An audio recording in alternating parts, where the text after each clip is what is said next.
Assalamualaikum warahmatullahi wabarakatuh. Perkenalkan, nama saya Ahmad Najibur Khairi. Saya mengajar di SMP Mambaul Ulum Bata-Bata, bidang studi bahasa Inggris. Before beginning our lesson, let's pray to Allah together. Let's begin.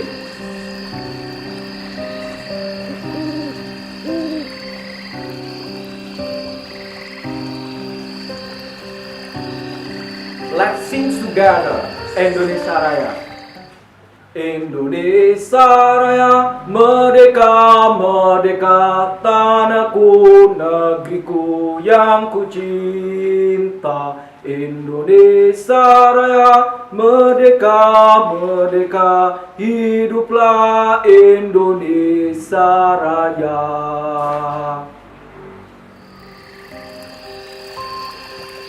Okay? How are you today, students? Oh, I am fine. I am fine too. Thank you. Okay, students. Today I will explain about narrative text. Kompetensi dasar 3.7 tentang narrative text. Narrative text itu adalah suatu teks kejadian, suatu teks cerita kejadian yang terjadi di masa lalu. Seperti contohnya fairy tale, cerita dongeng, atau seperti halnya folk tale, cerita rakyat. Ada 3 generic structure narrative text. Yang pertama adalah orientation. Orientation di sini membahas yang pertama who was involved, siapa yang terlibat, dan yang kedua adalah where the event took place, di mana peristiwa itu terjadi, dan yang ketiga adalah when the event took place, kapan peristiwa itu terjadi. Lebih jelasnya tentang orientation, saya akan bercerita tentang History of Pamekasan Ronggo Sukowati. Okay, long time ago in 1530, there was a kingdom in Pamekasan that led by Ronggo Sukowati. He was Ponorogo's son and Nyi Banu's grandchild. Zaman dahulu pada tahun 1530, ada sebuah kerajaan di Pamekasan yang dipimpin oleh Ronggo Sukowati.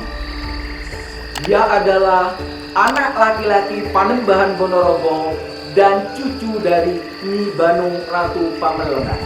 Kembali kepada orientation tadi, orientation membahas 3. Yang pertama, who was involved, siapa yang terlibat dalam cerita, yaitu Ronggo Sukowati.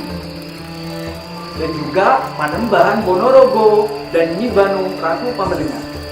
Yang kedua, when the event took place, di mana peristiwa itu terjadi, Pamekasan. Dan yang ketiga, when the event took place, kapan peristiwa itu terjadi, in 1530, pada tahun 1530.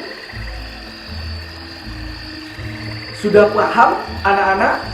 Itulah contoh dari orientation. Di dalam suatu cerita, kalian harus menganalisis siapa tokoh yang terlibat. 2. Where the event took place, di mana peristiwa itu terjadi. Yang ketiga, kapan peristiwa itu terjadi. Generic structure yang kedua adalah complication. Complication di sini membahas suatu konflik masalah dalam sebuah cerita. Yang saya angkat cerita tadi adalah cerita History of Pamekasan tentang Ronggo Sukowati.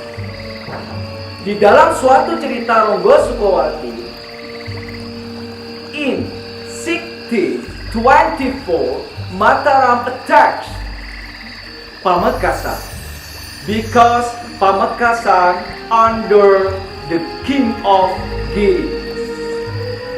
Ronggo Sukowati didn't obey to Mataram. Sultan Agung said to Ronggo Sukowati, "You must obey to me."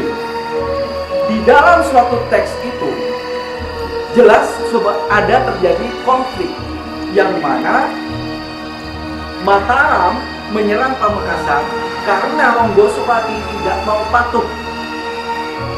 Karena Ronggosukowati di bawah naungan Gili ini sangat dibenci oleh Mataram, sehingga terjadi konflik. Sultan berkata, "You must obey to me." Kamu harus patuh pada saya, Mataram. Ronggosukowati say, "Cut my neck, Pamekasan till I die. I will not obey to you, Mataram." Dalam penjelasan ini, Ronggosukowati berkata kepada Sultan Agung, "Potong leher saya. Saya tidak akan patuh terhadap Mataram. Saya akan tetap patuh sama kerajaan Gili. Pamekasan sampai saya mati. Pamekasan sampai saya mati." Nah, ini adalah suatu konflik cerita antara Ronggosukowati dengan Sultan Agung. Maka dari itu, cerita yang tadi termasuk complication, yaitu konflik masalah dalam sebuah cerita. Bisa dipahami? Do you understand? Oh yes, good action. Generic structure yang ketiga, yaitu adalah resolution.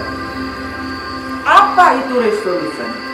Penyelesaian suatu masalah dalam cerita. Kita lanjut dari cerita yang tadi. After that, happened Puputan War between Mataram and Pamekasan. Official, staff, and of all people in Pamekasan fight Mataram. Nah, ini adalah sebuah resolusi penyelesaian masalah. Bagaimana penyelesaian masalah dari ini? Ronggosukowati menantang perang dari Mataram. Semua pegawai kerajaan, juru masak, prajurit, semua orang yang ada di kerajaan di Pamekasan ini ikut andil dalam berperang, memakai baju putih.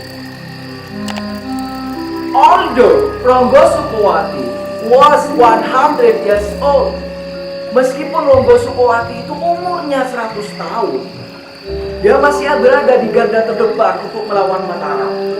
Finally, Ronggosukowati passed away, meninggal pada waktu itu. Hanya cuma ada satu cucunya yang masih hidup, yaitu Adikara. Nah, inilah yang dinamakan dengan resolution, penyelesaian masalah. Karena ditantang oleh Mataram, Ronggosukowati itu menantang perlawanan untuk perang yang kita sebut perlawanan Puputan, perang habis-habisan. Ini adalah sebuah solusi akan suatu kejadian konflik yang tadi. Dan biasanya dalam suatu cerita naratif teks itu ada yang namanya moral message, pesan moral. Apa pesan moral dari cerita yang tadi? The truth is the light, never give up the fight. Kebenaran adalah sebuah cahaya. Jangan pernah menyerah lawan. Yang kedua juga, get up, stand up, don't give up the fight. Bangun berdiri, jangan pernah menyerah lawan. Bayangkan, Ronggosukowati umur 100 tahun lebih pada waktu itu, karena beliau diangkat menjadi raja 1530 sampai 1616, baru turun dari raja selama 86 tahun. Perangnya tahun 1624, berarti 100 tahun lebih di situ. Jadi Ronggosukowati mempunyai rasa get up, stand up, don't give up the fight. Bangun berdiri, jangan pernah menyerah lawan. Dan yang ketiga, lebih bagus pote tolang katebe pote mata. Jadi di situ Pamekasan til aidan, Pamekasan harga mati.